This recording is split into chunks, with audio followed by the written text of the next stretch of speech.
ఎప్పుడైతే నువ్వు ప్రార్థన చేస్తావో, కన్నీరు కట్టి ప్రార్థన చేస్తావో, దేవుడు నీ కన్నీరు చూసే దేవుడు, నీ హృదయాన్ని చూసే దేవుడు. యేసు నాతో అన్నాడు, ఈ స్థలం ముందు చేయబడే ప్రార్థన మీద కనుదృష్టి ఉంటుంది.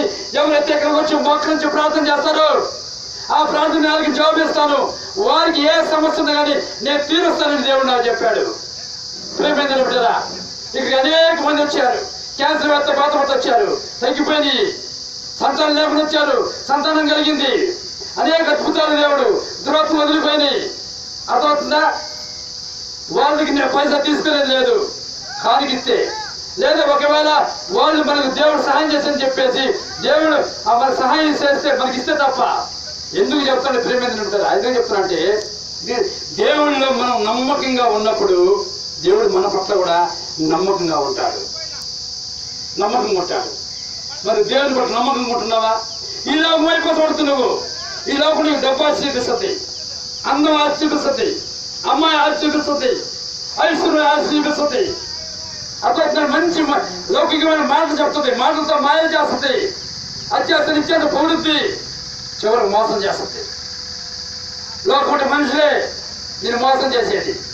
మనుషుల మాట వినొద్దు, దేవుని మాట వినండి, యేసు ప్రభువు మాట వినండి. అర్థమవుతుందా? గమ్ముడి నుంచి ఒక ఆయన వచ్చాడు, వచ్చి చేతులు పెట్టుకు ఏడ్చాడు, పాస్టర్ గారు నాకు ఒళ్ళిప్పులు ఉన్నాయి, కొన్ని లక్షలు ఖర్చు పెట్టుకున్నాను, ఎన్నో చర్చలు తిరిగాను, ఎంతో మంత్రాలు నేర్చుకున్నాను, ఎన్నో మొక్కుబళ్ళు చేసుకున్నాను, తీర్థయాత్రలు పోయినాను, గంగలో కూడా పెరిగాను, అయినా కానీ నన్ను ఎప్పుడు తగ్గలేదు. అసలు ఏమైంది నాకు అర్థం కావట్లేదు. దెయ్యమా దురాత్మ లేకపోతే ఇంకేంది ఇది? మరి దెయ్యం అయితే పోవాలి కదా, చర్చలు కూడా తిరిగాను కదా, ఓ 15 చర్చలు తిరిగానంటే ఆయన. అర్థమవుతుంది మీకు? మరి పోలేదు నాకు, చివరికి వచ్చాను అని చెప్పేసి నాతో అన్నాడు. నేనన్నాను, నీకేం కాదయ్యా, నీ హృదయాన్ని ఎరిగిన దేవుడు, నీ కన్నీటిని చూసిన దేవుడు, నీ హృదయంలో వ్యాధం చూసిన దేవుడు నీకు నడిపించాడు, నీకేం కాదు అని నేను చెప్పిన. ప్రియమైన దేవుని బిడ్డలారా, 4వ వారం వచ్చింది. 4వ వారంలో ఆయన ఆరాధిస్తూ ఉన్నాడు, ప్రార్థన చేస్తున్నాను, దేవుని ఆత్మ దిగింది, ఆయన కింద పడిపోయాడు. హల్లెలూయా! ఒక్క నిమిషంలో వదిలిప్పులు ఎగిరిపోయి. అర్థమవుతుందండి? 5-6 లక్షలు ఖర్చు పెట్టిన వాళ్ళ వదిలిప్పులు ఒకే ఒక్క నిమిషంలో ఎగిరిపోయింది. మోకాళ్ళిప్పులు వదిలిప్పులు అన్నీ పోయినాయి. బ్రహ్మాండం ఉన్నాడు ఆయన. కొన్ని రోజులు వచ్చాడు, మానేశాడు, ఇంకా రాలా, ఎగిపోయిందిగా. ఎందుకు చెప్తున్నా అంటే ప్రేమ ఉంటుందా? ఎన్నో అద్భుతాలు. ఒక ఇంటికి పోయినాం, ఒక ఇంటికి పోతే ఆ ఇంట్లో దురాత్మ ఉంది, పునాదేశున్నారు, పాస్ గారు వచ్చి ప్రార్థన చేయండి. పునాదేశము మొదలు పెట్టాలంటే మా దగ్గర డబ్బులు ఉన్నాయి, అన్నీ ఉన్నాయి, కానీ మాకు కుదరతుందా? డబ్బులు కూడా కొరకలేదు. అదే మరి డబ్బులు సొంతం చేసుకోవచ్చు కదా, అయినా కానీ వాళ్ళు కుదరలేదంతా. ఏదో ఆటంకం కలుగుతుంది, ఏది మాకు అర్థం కావట్లేదు. మేము యేసును నమ్ముకున్న వాళ్ళమే, మేము బాప్టిజం తీసుకున్న వాళ్ళమే, మాకెందుకు కలుగుతుంది? మా పాస్ గారు వచ్చి ప్రార్థన చేసిపోయాడు పునాదికి. అప్పుడు నేను అన్నాను, సరేనమ్మా నేను ప్రార్థన చేస్తాను చెప్పేసి ఆ పునాది మీద నిలబడి ప్రార్థన చేస్తుంటే దెయ్యాలు కనపడుతున్నాయి. ఏం కనపడుతున్నాయండి? దురాత్మలు కనపడుతున్నాయి.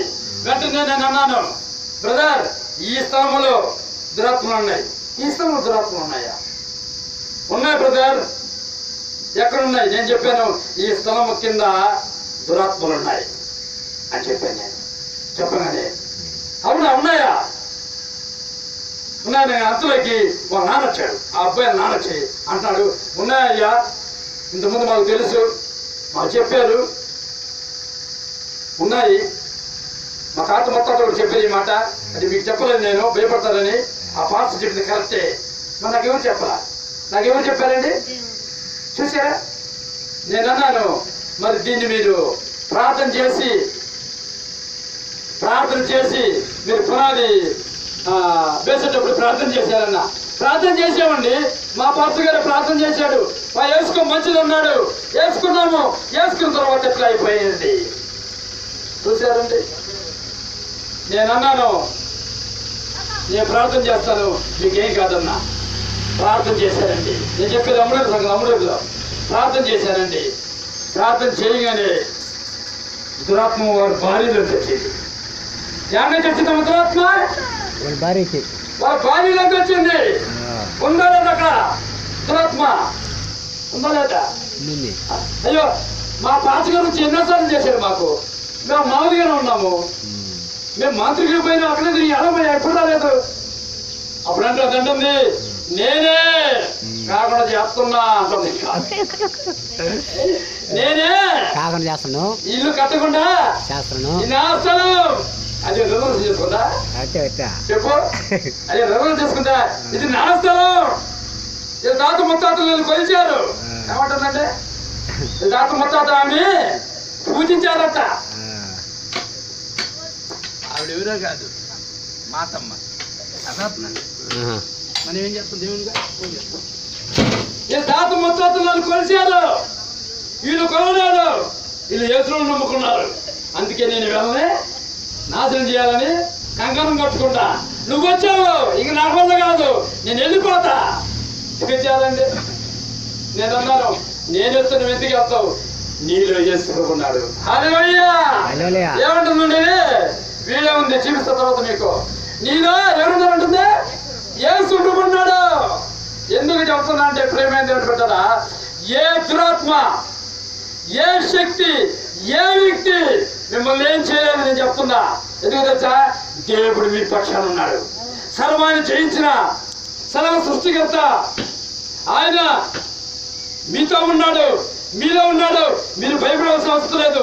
మీరు ధైర్యంగా ఉండాలి.